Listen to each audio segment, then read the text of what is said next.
Sir, she named you as the father.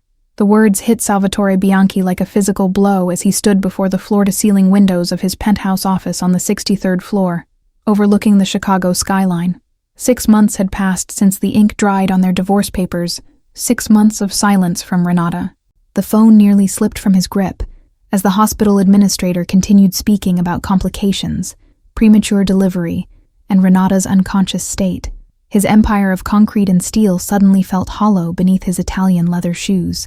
Memories flooded back, their whirlwind courtship 4 years ago, when she'd been the brilliant art curator who refused his advances 3 times before accepting a dinner invitation.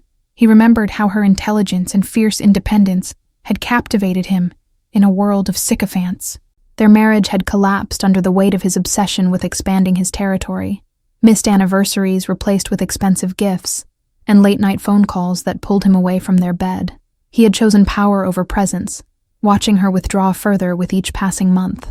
"Prepare the car," he commanded his security chief, Luca Pavoni, who stood silently by the door, face impassive, but eyes calculating the implications of this development. "And get me everything on Renata's condition, immediately." The sleek black Bentley cut through Chicago traffic, his driver navigating efficiently toward Northwestern Memorial Hospital. Salvatore's mind raced faster than the vehicle, calculating risks and vulnerabilities this unexpected child created. Behind the tinted windows, he loosened his tie for the first time that day, feeling the constriction in his chest that had nothing to do with the Egyptian cotton shirt or Italian wool suit. A child meant a new responsibility, a vulnerability his world could threaten. He had never considered fatherhood, had never imagined creating something more lasting than his criminal enterprise. His own father's lessons had been taught with closed fists and cruel expectations, a legacy of fear he had sworn never to pass on.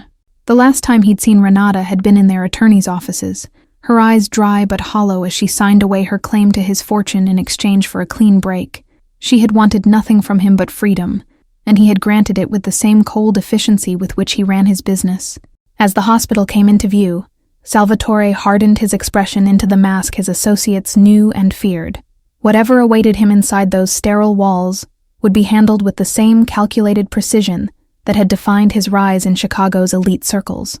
He strode through the hospital entrance, the air thick with disinfectant and desperation, his security detail creating a perimeter around him. The staff scattered before him like pigeons, recognizing power even without knowing its source. A nurse with tired eyes directed him to the NICU on the 4th floor, her voice faltering under his intense gaze. The elevator ride felt eternal, each second stretching as the weight of impending paternity pressed down on his shoulders. Salvatore had faced down rival families, corrupt officials, and federal investigations without blinking, yet his heart hammered traitorously against his ribs as the elevator doors slid open. He was a man accustomed to controlling every variable, yet he was walking into a situation entirely beyond his command. The head doctor approached him with the wary respect of prey, recognizing a predator, explaining Renata's condition in careful terms: severe preeclampsia, emergency C-section, induced coma to stabilize her condition. The words blurred together as Salvatore focused on maintaining his impassive facade. His son, a concept both foreign and oddly fascinating, had arrived 10 weeks early, fighting for life in an incubator, while machines monitored his every breath. 4 pounds, 3 ounces, the doctor said, as though this tiny measurement could possibly encapsulate a human life. Through the glass wall of the NICU, Salvatore caught his first glimpse of the tiny being with translucent skin and a maze of tubes connecting him to machines that sustained his fragile existence. Something unfamiliar stirred in his chest, an emotion he couldn't immediately identify or suppress. The hushed conversation of nurses ceased abruptly as he entered the room, their eyes widening in recognition or fear. He was accustomed to both reactions. A young nurse guided him toward the incubator, explaining the equipment in a voice that gained confidence as she focused on her area of expertise. "You can touch him through here," she said, indicating small circular openings in the clear plastic chamber. Salvatore hesitated, his hands, instruments that had ordered deaths and signed multi-million-dollar deals, suddenly seeming too large, too dangerous for this task. When his finger finally made contact with his son's miniature hand, the infant's fingers curled instinctively around it, a grip disproportionately strong for something so small. The connection sent an unfamiliar warmth radiating through Salvatore's body, temporarily dissolving the ice he had cultivated around his heart. Bianchi, the voice behind him, weak but unmistakable, sliced through the moment. He turned to see Renata in a wheelchair, her normally vibrant olive complexion ashen, dark circles shadowing her eyes, yet her gaze as direct and unflinching as ever. The nurse pushing her wheelchair stammered something about her not being cleared to leave her room, but Renata silenced her with a subtle gesture that reminded Salvatore of how perfectly matched they had once been, both accustomed to command without raising their voices. "I didn't want you here," she said, her voice betraying exhaustion, but none of the fear he detected in everyone else around him. "They called you against my wishes." Salvatore dismissed the staff with a glance, waiting until they had retreated beyond earshot before responding. "Yet you gave him my name on the birth certificate. It wasn't a question, but the beginning of a negotiation." "A moment of weakness," Renata admitted, her fingers twisting the blanket draped across her legs. "I was losing consciousness, and they needed a name for the paperwork." He moved closer to her, noting the stubborn tilt of her chin despite her obvious physical fragility. 6 months, Renata," he said softly, the dangerous quiet in his voice familiar to her. 6 months of carrying my child without a word. Her eyes flashed with the spirit that had first attracted him, defiant even in her weakened state. "I wasn't obligated to tell you anything after you made it clear your empire would always come first," she countered, each word carefully measured to strike its target. The tension between them hummed like a live wire, charged with unresolved anger, lingering attraction, and the new complication of their shared creation, fighting for life just feet away from their confrontation. Years of carefully constructed walls stood between them, yet a new bridge had formed without their consent. "The DNA test?"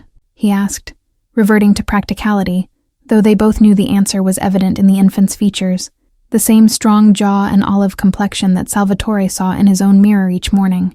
"Already ordered," she replied, the ghost of a sardonic smile touching her lips. "I anticipated your thoroughness, if nothing else." The results arrived 3 days later while Salvatore sat beside the incubator, his jacket discarded, sleeves rolled up as he read financial reports with one hand and kept the other inside the chamber, maintaining contact with his son. The lab confirmation was a formality. He had recognized his own blood from the first moment. Renata had been discharged but remained at the hospital daily, their interactions a careful dance of civility stretched thin over unhealed wounds. They orbited their son like distant planets, never occupying the same space, passing information through nurses rather than directly engaging. "We need to discuss security," Salvatore said on the 5th day, breaking their unspoken agreement to communicate only about their son's medical condition. He had placed 2 guards outside the NICU door, but the hospital's open environment made him increasingly uneasy. Renata's tired eyes met his across the incubator, her expression shifting from automatic rejection to reluctant consideration.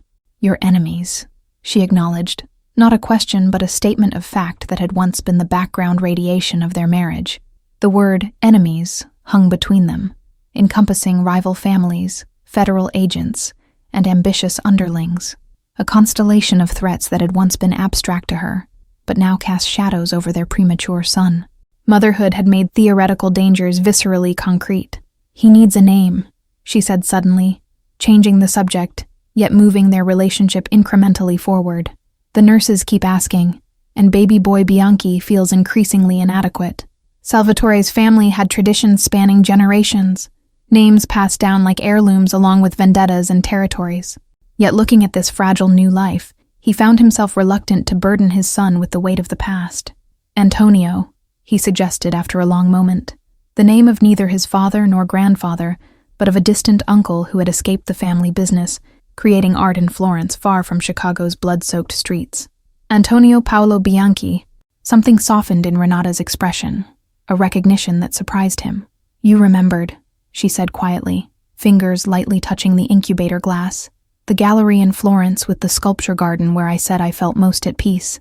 The connection momentarily bridged the chasm between them, a shared memory from their honeymoon when possibilities had seemed endless and their differences complementary rather than irreconcilable. The reminder of what they had once been hung in the air, painful in its contrast to their current reality. "I'll have papers drawn up," Salvatore said, retreating to practicalities, his default language. "A security team for both of you, living arrangements, financial provisions." Renata stiffened, her brief vulnerability evaporating. "I don't want your money," she stated, the same words she had spoken during their divorce when she had walked away from millions. "And I have my apartment in Lincoln Park. An apartment with street-level access, minimal security, and windows overlooking a public park," he countered, his tone making it clear these were unacceptable vulnerabilities. It might as well have a target painted on the door. The monitor tracking Antonio's heart rate beeped steadily between them, a rhythmic reminder of what was at stake beyond their pride and past grievances. Their son's needs transcended their complicated history, demanding solutions neither had anticipated 6 months ago. 1 month, Renata finally conceded, her voice barely audible above the medical equipment. "Until he's stronger and can leave the hospital, we'll discuss arrangements that don't involve me returning to your world." The DNA results were a formality Salvatore barely glanced at before signing the acknowledgement. Antonio's features already betrayed his lineage, the distinctive Bianchi brow and chin, unmistakable even in his miniature form, still fighting for life beneath the medical equipment. Renata observed Salvatore from across the room, noting the slight softening around his eyes when he touched their son's hand through the incubator port. This tenderness was a side of him she had glimpsed only in their earliest days together, before his empire consumed him. "The Genovese family will be monitoring the hospital records," warned Paolo, Salvatore's consigliere, during their discreet meeting in the hospital's private waiting room. A Bianchi heir changes the landscape of succession and alliances across the Midwest. Salvatore's jaw tightened at the mention of his rivals, calculating the threats from every angle while maintaining his outward composure. A child had never factored into his strategic planning, creating vulnerabilities he couldn't afford, but wouldn't abandon. "I've arranged for a secure floor at Northwestern," Salvatore informed Renata that evening, his tone leaving no room for negotiation. "Private nurses, enhanced security protocols, and medical equipment equal to what he has now." Renata's exhaustion couldn't mask her immediate resistance, fingers tightening around her coffee cup. "You think you can just rearrange our lives with a few phone calls and bank transfers, like relocating one of your businesses?" The pediatric specialist interrupted their brewing argument, explaining that Antonio had shown improvement, but would need specialized care for months. The medical reality silenced their personal conflict, forcing them to confront the practical demands of their situation. "One condition," Renata finally conceded, meeting Salvatore's gaze directly for the first time since his arrival at the hospital. "My work continues. The gallery opening next month goes forward regardless of these arrangements." Salvatore studied the stubborn set of her chin, remembering how her passion for art had been what first drew him to her 3 years ago at the exhibition where they'd met. Her independence had fascinated him then. Now it complicated their negotiation. "Your curator position can be managed remotely," he countered, already envisioning security arrangements for the gallery. Antonio's safety must take precedence over opening night cocktails and networking. The flash in Renata's eyes reminded him of their most heated arguments, when she had been the only person in Chicago unafraid to challenge him. "My career isn't a hobby to be rescheduled around your priorities," she stated, her voice low but resolute. As Antonio's condition stabilized enough for limited physical contact, a nurse showed Renata how to perform kangaroo care, holding their son against her bare skin to regulate his temperature and strengthen their bond. Salvatore watched from the doorway, an unexpected ache forming in his chest. When the nurse suggested he try the same technique, Salvatore hesitated, his hands that had orchestrated complex criminal enterprises suddenly uncertain. Renata's soft instructions surprised them both. "Just support his head, like this." The first voluntary contact between them in months. The sensation of his son's heartbeat against his chest altered something fundamental in Salvatore's worldview, shifting priorities that had been fixed for decades. The empire he had built seemed simultaneously more important to secure and less important than this fragile connection. As they settled into a cautious routine of hospital visits and medical consultations, Salvatore's enemies began testing boundaries, probing for weakness in his organization while his attention was divided. 3 shipments were intercepted at the docks, a warning he couldn't ignore. The penthouse on Michigan Avenue overlooked the lake through bulletproof glass windows, the entire floor transformed in the week before Antonio's hospital release. A state-of-the-art nursery occupied what had once been Salvatore's home office, medical equipment disguised within custom cabinetry. "The East Wing is yours," Salvatore explained to Renata as he led her through the space, careful to maintain a professional distance. "I've had your personal items moved from your apartment, and the second bedroom has been converted into a studio space for your work." Renata ran her fingers along the custom drafting table positioned to capture the morning light. surprised he had remembered her preference for working with natural illumination. The thoughtfulness behind this detail disturbed her more than any grand gesture could have. Antonio's homecoming was orchestrated with military precision. Streets temporarily blocked, decoy vehicles deployed, and a medical team on standby throughout the transfer. Salvatore personally carried the infant carrier from the hospital to the waiting car, his body a shield. That first night, both parents hovered over the crib, anxiety manifesting differently in each, Renata constantly checking Antonio's breathing, while Salvatore scanned security feeds on his tablet. They moved around each other awkwardly, like dancers following different rhythms. "You should sleep," Salvatore finally said, noting the shadows beneath Renata's eyes.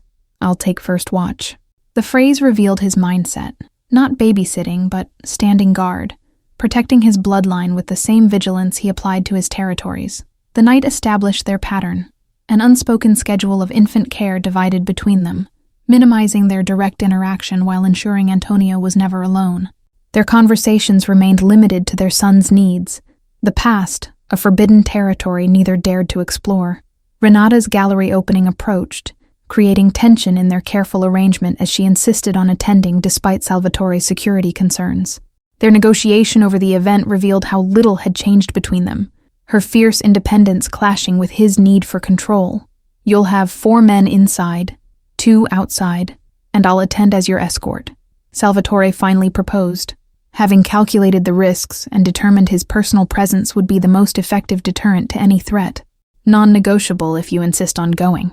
The prospect of appearing publicly together for the first time since their divorce created a new complication neither had anticipated, the personal implications beyond the practical security concerns. Renata found herself standing before her closet that evening, considering choices with uncharacteristic uncertainty.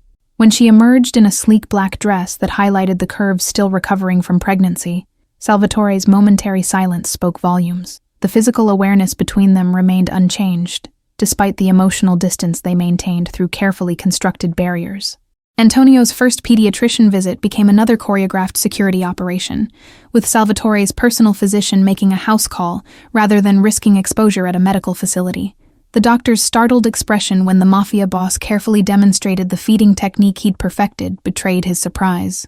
The household staff maintained a respectful distance, but Renata noticed how they watched their employer with newfound curiosity as he adjusted his schedule around Antonio's needs. The fearsome reputation that had once seemed carved in stone showed hairline fractures in the presence of his son.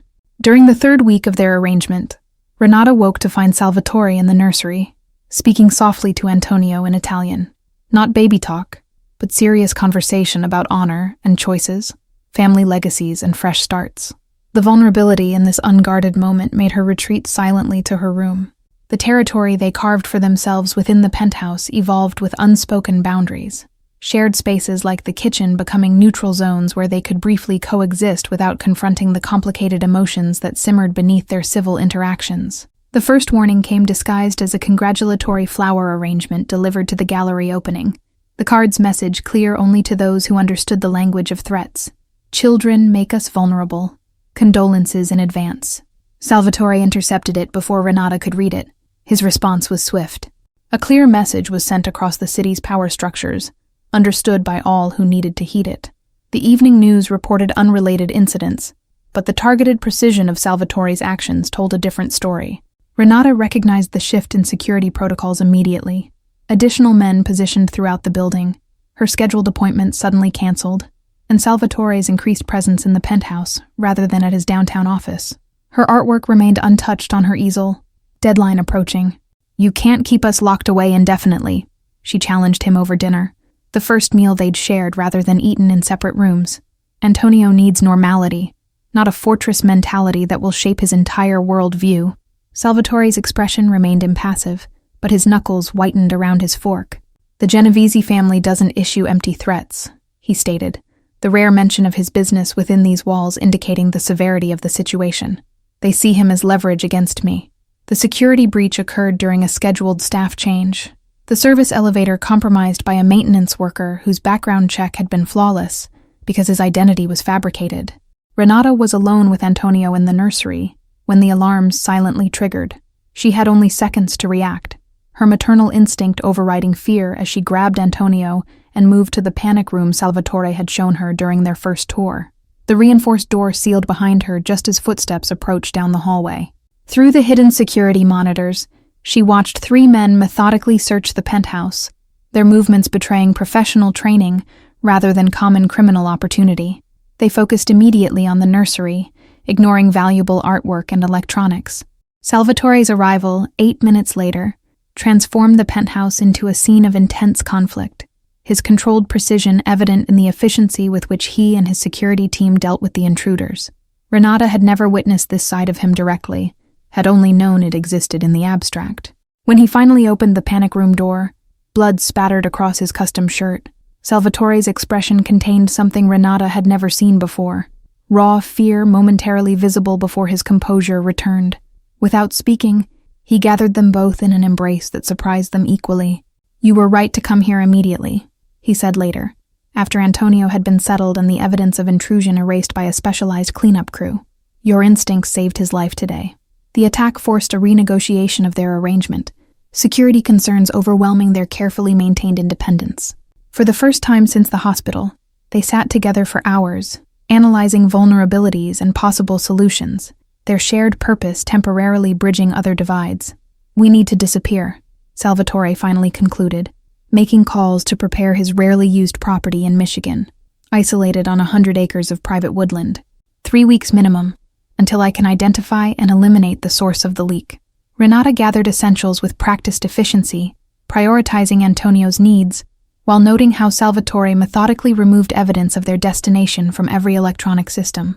The disciplined emergency response revealed how her ex-husband's mind operated under pressure. The journey north happened in darkness, vehicle switches and decoy routes ensuring their trail disappeared long before they reached the lakeside property. Antonio slept through the complex maneuvers, unaware that his existence had redrawn the boundaries of Chicago's criminal landscape. The lake house revealed a side of Salvatore that Chicago never witnessed, practical rather than luxurious, with stone fireplaces and sturdy furniture built for function over appearance. The isolation stripped away pretenses, forcing a simpler existence focused on Antonio's needs. Ranata discovered Salvatore's unexpected domestic capabilities the first morning, when she entered the kitchen to find him preparing eggs and coffee with the same precision he applied to everything. "My mother insisted I learn," he explained, noticing her surprise. She believed dependence was a weakness. The mention of his mother, a topic he had avoided throughout their marriage, opened a small window into his past. Ranata found herself sharing breakfast with him, Antonio sleeping peacefully in the portable bassinet beside them, their conversation cautiously exploring neutral territory. Days passed in a strange domestic rhythm, security concerns creating forced proximity as they shared responsibility for Antonio, while Salvatore coordinated his Chicago operations remotely. Ranata continued her gallery work on her laptop, occasionally asking his opinion on exhibition layouts. The Lake House Library revealed another surprise. Shelves lined with art history volumes and rare exhibition catalogs Salvatore had collected over years, including several featuring Renata's early curatorial work. When questioned, he simply stated, "I followed your career," the admission hanging between them like an unfinished conversation. During a thunderstorm that knocked out power to the property, they sat by firelight sharing stories they'd never exchanged during their marriage. Renata's childhood in foster homes that fueled her determination for independence. Salvatore's first rebellion against his father's brutality at 12, when he'd hidden a wounded stray dog in his bedroom for weeks. "You never talked about wanting children," Ranata said one evening, as they sat on the porch, the sunset painting the lake copper, while Antonio dozed in her arms. "It was one of the agreements that made our relationship seem compatible at the start." Salvatore studied his son's sleeping face, his expression unusually unguarded. "I convinced myself it was a choice about vulnerability and legacy," he admitted, "but watching my father's cruelty shaped me more than I acknowledged." The confession hung between them, neither rushing to fill the silence that followed. Ranata finally reached across the space separating their chairs, her fingers briefly touching his wrist, in a gesture that acknowledged his revelation, without demanding more than he could give. As Antonio began to smile and respond to their voices, their shared delight in his development created moments of genuine connection. Salvatore recorded each milestone meticulously in a leather journal, his attention to detail applied to parenthood, with the same intensity he gave his business. "You're different with him," Ranata observed one afternoon, as Salvatore patiently sang an Italian lullaby while walking Antonio through a fussy period. "Present in a way you never were with me." The observation contained no accusation, just a quiet truth they both recognized. Salvatore continued his gentle movement, considering his response carefully before meeting her eyes directly. "Near-death experiences have a way of clarifying priorities," he finally said. Late one night, Ranata found Salvatore reviewing security footage from Chicago on his laptop, his expression grim as he watched surveillance of Genovese men meeting with one of his captains. The betrayal was evident even without audio, the trusted lieutenant now compromised. "This is why I kept you at a distance," Salvatore said without looking up, aware of her presence behind him. "Every relationship becomes ammunition for enemies to exploit. Every attachment a potential weakness to be leveraged." His words illuminated the fundamental conflict of their marriage, his belief that isolation equaled safety, colliding with her need for genuine connection. For the first time, Ranata could see his emotional distance as misguided protection rather than indifference. The realization didn't erase their past, but it reframed it in a way that allowed for new understanding. As they moved around the kitchen that evening, preparing dinner together, the silence between them felt companionable rather than strained. Antonio's first genuine laugh, prompted by Salvatore's improvised shadow puppets on the wall, broke something open between them. Ranata joined their play, adding her own shadow creations, and suddenly they were both laughing too, the sound unfamiliar but healing. The call came at 3:42 a.m., Salvatore's private line ringing with news that could not wait until morning. His expression darkened as he listened, body tensing like a predator preparing to strike, eyes finding Ranata standing in the bedroom doorway with Antonio cradled against her shoulder. "They've taken Carlo," he said, after ending the call, referring to his youngest brother who managed their legitimate business interests. "The Genovese family is demanding an exchange.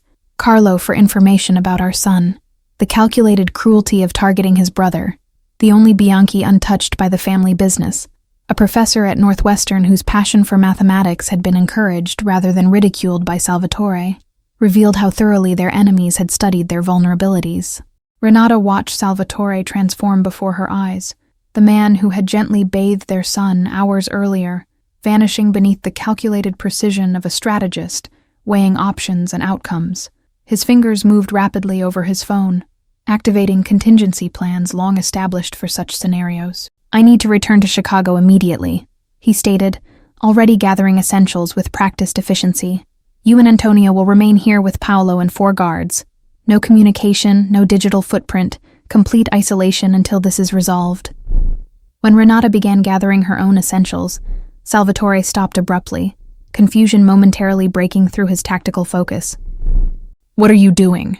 he demanded, watching her methodically pack Antonio's specialized formula and medication. "Your brother is being held in the abandoned Genovese shipping warehouse near Navy Pier," she stated calmly, continuing her preparations. "I recognized the background in the photo they sent. It's the same architecture as buildings I documented for my industrial photography series last year." Salvatore stared at her as though seeing her for the first time, reassessing capabilities he had underestimated throughout their relationship. Her art career had taken her into spaces he had never considered relevant to his world, creating knowledge he now desperately needed. "This isn't your fight," he said finally, the protest sounding hollow even to his own ears. "You have Antonio to consider now. Your priorities have changed." Ranata met his gaze steadily, her resolve unwavering.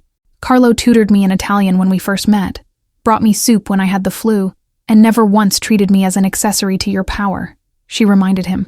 "Family isn't just about blood, Salvatore." Salvatore's phone buzzed with surveillance photos from the warehouse perimeter, revealing armed guards positioned at strategic entry points. The Genovese family had anticipated his response, preparing a potential ambush that would eliminate both Bianchi brothers in one calculated strike. "There's a maintenance tunnel beneath the east loading dock," Ranata explained, sketching a rough map from memory. "I documented it for a series on industrial architecture. The original blueprint showed access points that weren't sealed during renovations."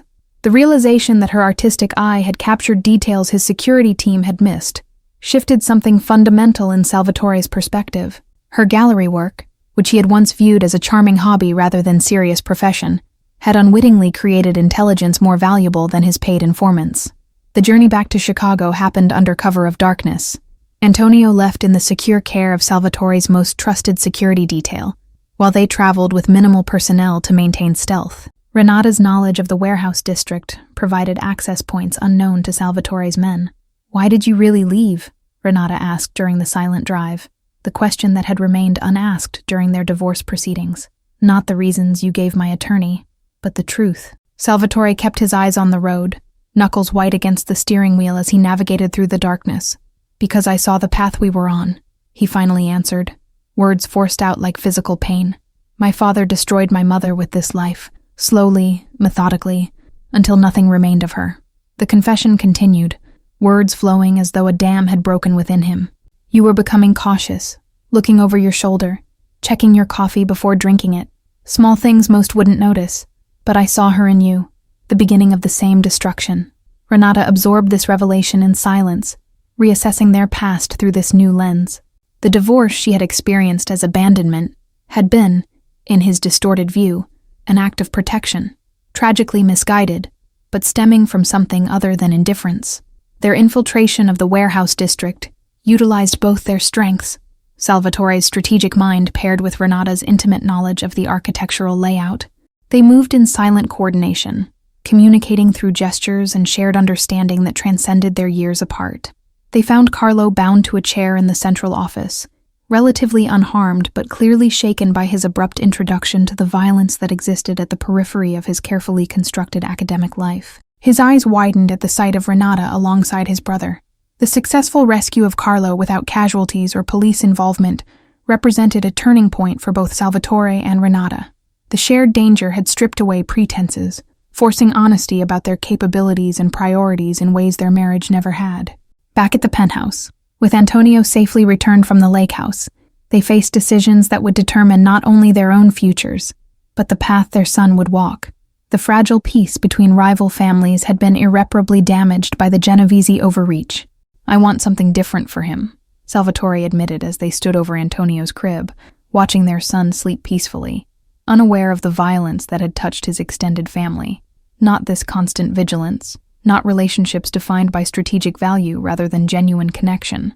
Renata studied Salvatore's profile, noting the weariness that had nothing to do with physical exhaustion.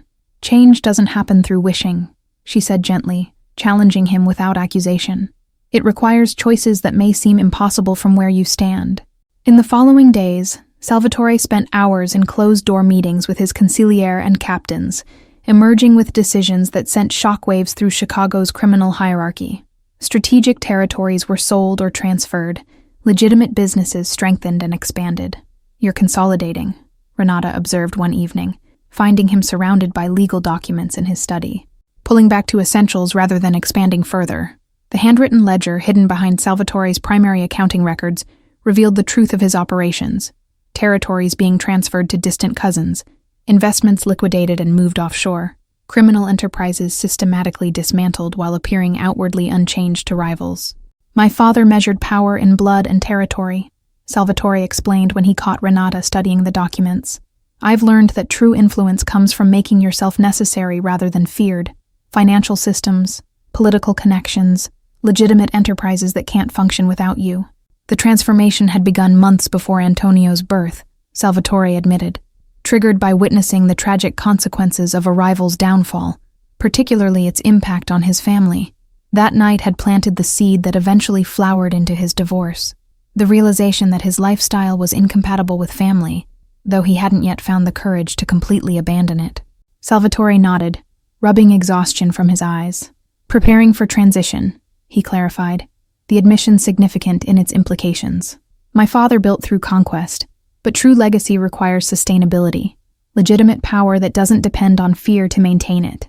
The restructuring created waves that reached beyond Chicago, allies and enemies alike recalculating the changing landscape.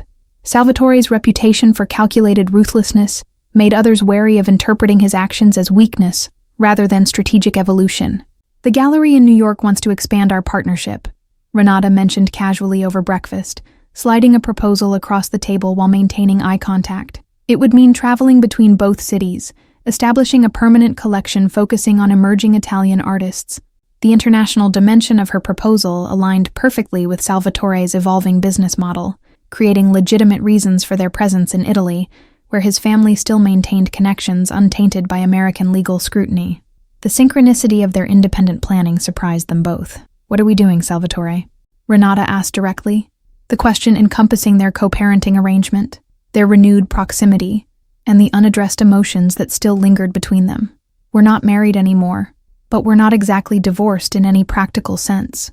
Instead of answering immediately, Salvatore reached across the table, his fingers lightly touching hers in a gesture reminiscent of their early courtship.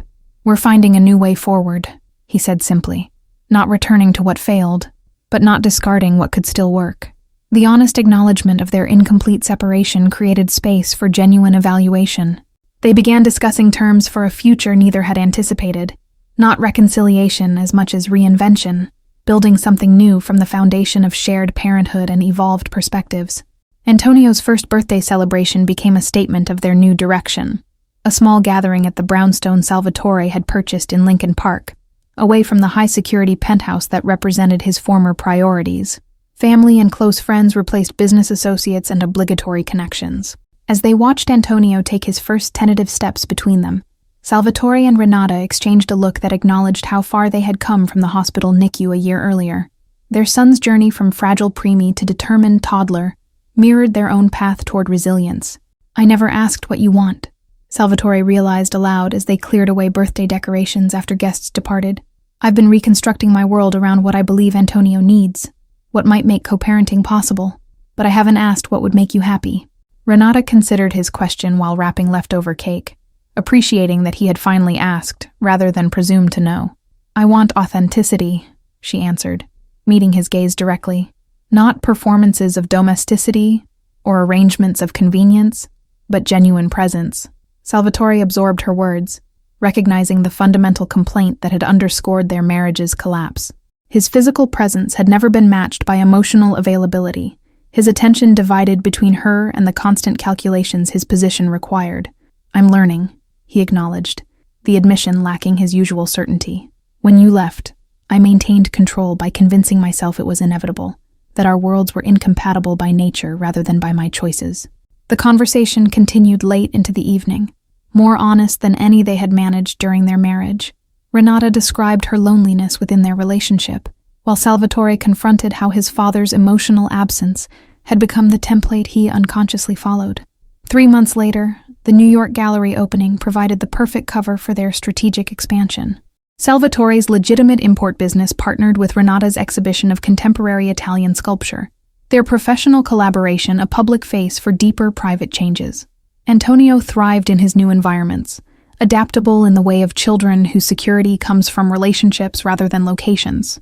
His vocabulary expanded to include Italian phrases Salvatore taught him alongside the English Ranata spoke, his identity already bridging multiple worlds. "The Genovese family has acknowledged our strategic adjustments," Paolo informed Salvatore during their weekly briefing, expression carefully neutral.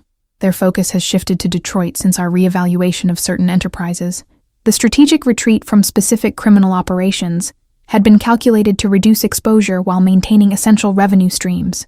Salvatore's empire was evolving rather than diminishing, transitioning toward longevity through legitimacy, without sacrificing the power that protected his family." Ranata found Salvatore in Antonio's room one evening, the toddler asleep while his father sat watching over him with an expression she had never seen during their marriage. Vulnerability without strategic purpose was new territory for him, as significant as his business restructuring. "He has your determination," Salvatore observed as she joined him, referencing Antonio's persistent attempts to climb furniture beyond his capability. "And your eye for beauty. Watch how he arranges his toys by color without being taught." The casual observation revealed how closely Salvatore studied their son, noticing patterns and preferences Ranata herself had only vaguely registered. His attention to detail, once devoted primarily to identifying weaknesses in rivals, now focused on understanding the person their son was becoming. The security breach in their Chicago residence had necessitated a complete overhaul of Salvatore's inner circle, with Paolo conducting extensive background investigations into every associate.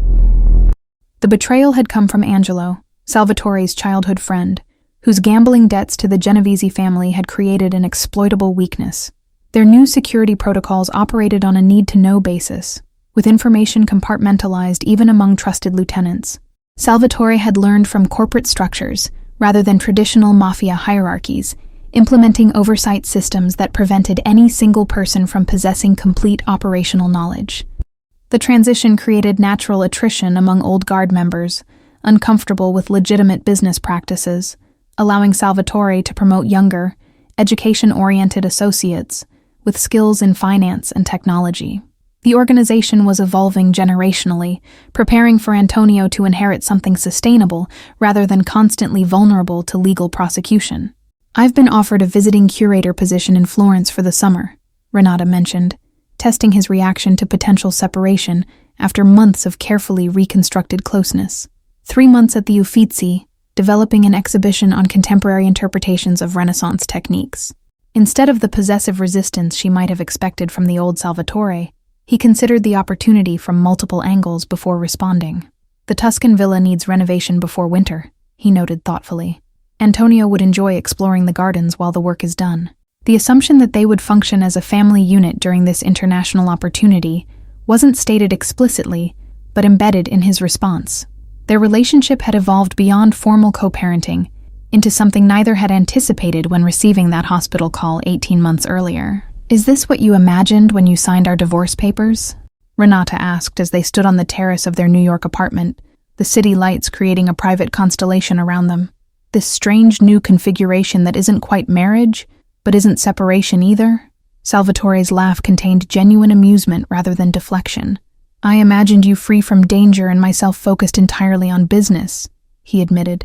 Antonio rewrote possibilities I had eliminated as impossible. The formal ceremony happened on Antonio's 2nd birthday. Not a wedding, but a naming celebration that functionally reunited the Bianchi family without legal documentation that could be leveraged against them. Their closest allies recognized the significance without needing explicit explanation. Traditional vows had been replaced with private promises, more meaningful for their specificity. Salvatore committed to presence over perfection, while Ranata promised understanding of his protective instincts without surrendering her independence to them. They built bridges between their different worlds. Thank you all for following this story. If you enjoyed it, please write in the comments where you're watching from. And don't forget to like, subscribe, and share the video, as your support is important for me to continue creating here.